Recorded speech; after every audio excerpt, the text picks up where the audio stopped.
అధ్యక్షురాలు శ్రీమతి దగ్గుపాటి పురంధేశ్వర గారికి నా హృదయపూర్వక నమస్కారాలు. తాడేపల్లిగూడెం సభలో నేను చెప్పినట్టుగా ఒక దార్శనికులు, 4 దశాబ్దాల సుదీర్ఘ అనుభవం, ఎన్నో ఒడిదుడుకులను ఎదుర్కొన్న తెలుగుదేశం జాతీయ పార్టీ అధ్యక్షులు శ్రీ నారా చంద్రబాబు నాయుడు గారికి నా హృదయపూర్వక నమస్కారం.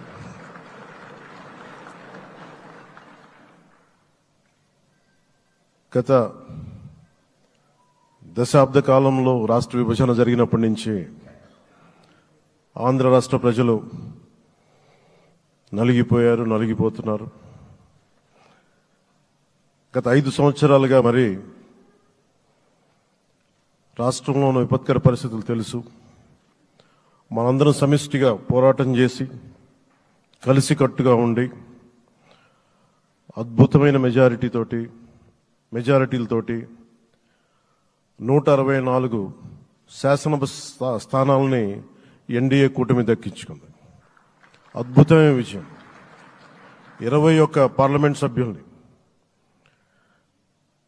మన సెంట్రల్ హాల్లో కూడా మాట్లాడుతూ ఉంటే అందరికీ ఆంధ్రప్రదేశ్ విజయం, తెలుగుదేశం, జనసేన, భారతీయ జనతా పార్టీతో కూడిన ఎన్డీఏ కూటమి విజయం దేశం మొత్తం చాలా ఒక స్ఫూర్తినిచ్చింది.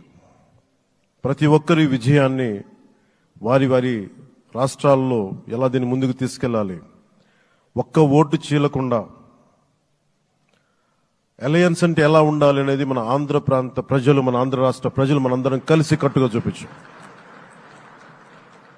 2021 మార్చి 14న ఇప్పటం సభలో నేను ఒకటే తెలియజేసుకున్నాను, ఆ ప్రభుత్వ వ్యతిరేక ఓటుని చీలనివ్వను. ఆ మాట మీద ఉన్నాం, ఆ మాట మీద నిలబడ్డాం. ఒడిదుడుకులు ఎదుర్కొన్నాం, తగ్గాం, కానీ నిలబడ్డాం. ప్రజల నమ్మకాన్ని పెంచాం. అద్భుతమైన మెజారిటీతో ఈ రోజున మనం ప్రభుత్వాన్ని స్థాపిస్తున్నాం. చాలా మాటలు ఇచ్చాం.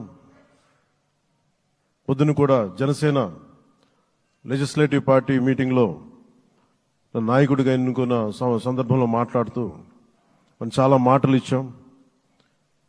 ఇది కక్ష సాధింపులకి సమయం కాదు, ఇది వ్యక్తిగత దోషులకి సమయం కాదు. ఇది 5 కోట్ల మంది పైగా ప్రజలు మన మీద నమ్మకాన్ని పెట్టుకున్నారు. మన మీద మనందరం ఉమ్మడిగా, మనందరం సమిష్టిగా ఆంధ్రప్రదేశ్ ప్రజలు ఏ అభివృద్ధి అయితే కోరుకుంటున్నారో మనందరం సమిష్టిగా దీన్ని ముందుకు తీసుకెళ్లాలి, అభివృద్ధి పథంలో నడిపించాలి. విద్య, వైద్యం, ఉపాధి, సాగునీరు, తాగునీరు, లా అండ్ ఆర్డర్ ఇవన్నీ చెప్పొచ్చాం. మనం బలంగా నిలబడతామని. అలాగే మేనిఫెస్టోలో, ఉమ్మడి మేనిఫెస్టోలో చాలా మాటలు ఇచ్చాం. వాటన్నిటినీ బాధ్యతగా ముందుకు తీసుకెళ్లాల్సిన అవసరం ఉంది. ఇలాంటి ఛాలెంజింగ్ టైమ్స్లో ఒక సుదీర్ఘమైన అనుభవం ఉన్న నాయకులు కావాలి. 4 దశాబ్దాల అనుభవం, అభివృద్ధి మీద అపారమైన అవగాహన, పెట్టుబడులను తెచ్చే సమర్థత, ప్రతిభ. విదేశాల్లో ఉండే నాయకుల్ని, మలేషియా దగ్గర నుంచి, సింగపూర్ దగ్గర నుంచి, యూరోప్ దగ్గర, అమెరికా నుంచి, ఆ దేశాల అధ్యక్షుల్ని తెలుగు రాష్ట్రాల వైపు దృష్టి మళ్లించేంత శక్తి, సమర్థత ఉన్న శ్రీ నారా చంద్రబాబు నాయుడు గారికి ఆయన నాయకత్వం చాలా అవసరం. ఆయన అనుభవం చాలా అవసరం. అలాంటి అపారమైన అనుభవం ఉన్న వ్యక్తిని, అనుభవం ఒకటే కాదు, ధైర్యశాలి. ఈ రోజుకి నాకు ఒకటే గుర్తుంటుంది. మన తాడేపల్లిగూడెం సభలో చెప్పాను, చాలా క్లేమోర్ మైన్స్ పేలిపోతే, జీప్ ఎగిరిపోయి కింద పడితే చొక్కా దులుపుకొని ఆయన మళ్ళీ వచ్చి రాజకీయం చేసిన వ్యక్తి. ఈ రోజున సైబరాబాద్ ఉంది అంటే అది శ్రీ చంద్రబాబు నాయుడు గారి దార్శనికత. అలాంటి వ్యక్తి, ఆయన అనుభవం ఈ రోజున 2024 ఆంధ్రప్రదేశ్కి ఎన్డీఏ కూటమి తరపు నుంచి ముఖ్యమంత్రి అభ్యర్థిగా శ్రీ నారా చంద్రబాబు నాయుడు గారి పేరుని జనసేన పార్టీ పక్షాన నుంచి మేము బలపరుస్తున్నాం.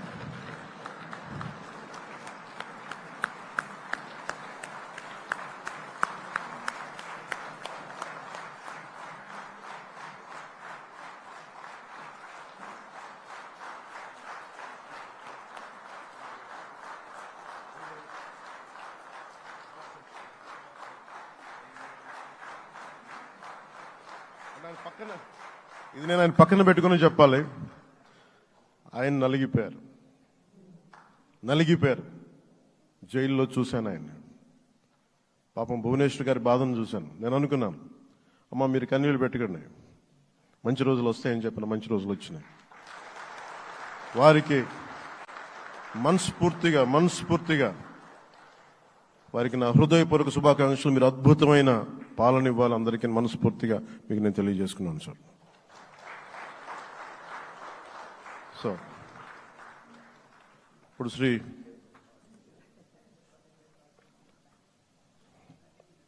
భారతీయ జనతా పార్టీ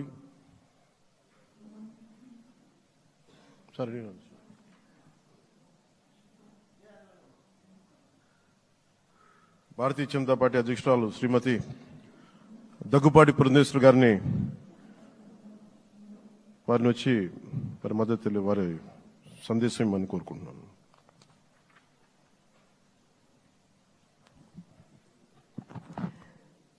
సభాయ నమః అంటూ సభాసదస్సుకు నమస్కరిస్తూ సభాధ్యక్షులు సోదరులు అచ్చెన్నాయుడు గారికి, పెద్దలు నారా చంద్రబాబు నాయుడు గారికి, సోదరులు పవన్ కళ్యాణ్ గారికి, వేదిక ముందున్నటువంటి భారతీయ జనతా పార్టీ, తెలుగుదేశం, జనసేన ప్రజలచే ఎన్నుకోబడినటువంటి మీ అందరికీ పేరు పేరున ముందుగా నా నమస్కారాలు నేను తెలియజేస్తున్నాను. అనూహ్యమైనటువంటి విజయాన్ని మనం సాధించడం జరిగింది. పవన్ కళ్యాణ్ గారు మాట్లాడుతున్నటువంటి సందర్భంలో తెలియజేశారు. ఏ విధంగా ఢిల్లీలో మేము కూర్చున్నటువంటి సందర్భంలో ఆంధ్ర రాష్ట్రంలో జరిగినటువంటి ఎన్నిక జరిగిన తీరు మాత్రమే కాదు, 3 పార్టీల మధ్య ఏర్పడినటువంటి సమన్వయం ఒక రకంగా యావత్ భారతదేశానికి కూడా ఇది ఒక ఎగ్జాంపుల్గా నిలవాలి అని చెప్పి ఢిల్లీలో మాట్లాడుకున్నటువంటి మాట.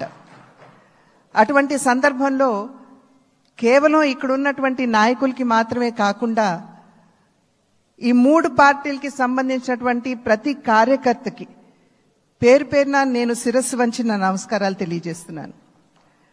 అదేవిధంగా తెలుగు ప్రజలు గడిచిన 5 సంవత్సరాల కాలంలో వారు ఎదుర్కొన్నటువంటి